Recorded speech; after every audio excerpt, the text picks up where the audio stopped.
The ongoing conflict between Israel and Hamas continues into its ninth day now. A proposed ceasefire has been tossed aside with renewed airstrikes and rocket attacks.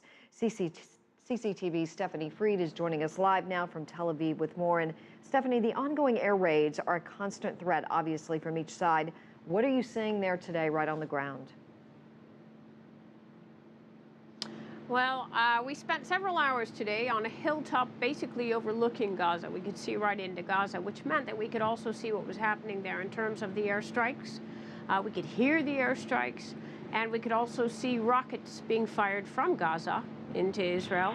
And we are also seeing the interceptions of those rockets. But again, the airstrikes, thick, dark plumes of smoke.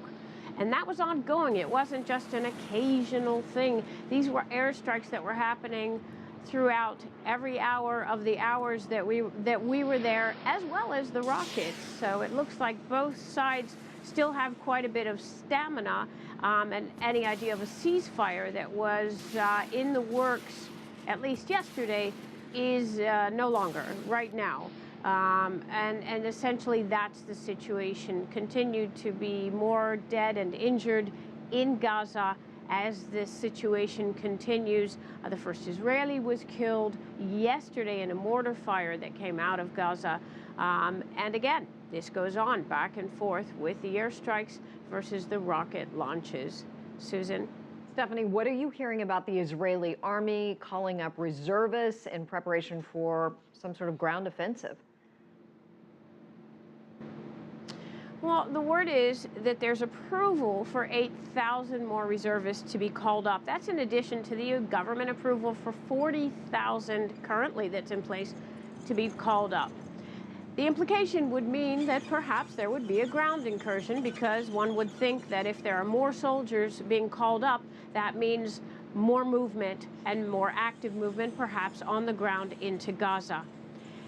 At the same time, Israel's also distributing leaflets into Gaza in the northern part, telling people to evacuate. That's also lending the idea that perhaps there will be a ground incursion. And then on the other hand, one might understand that this could all be tactical. This could be 40,000 men have not been called up, nor have 8,000. This is a tactical move, perhaps, on the part of the military, Israel's military, to instill fear. That doesn't mean, of course, that there won't be some sort of operation in the north, and they're asking people to evacuate, and they're serious about that in Gaza.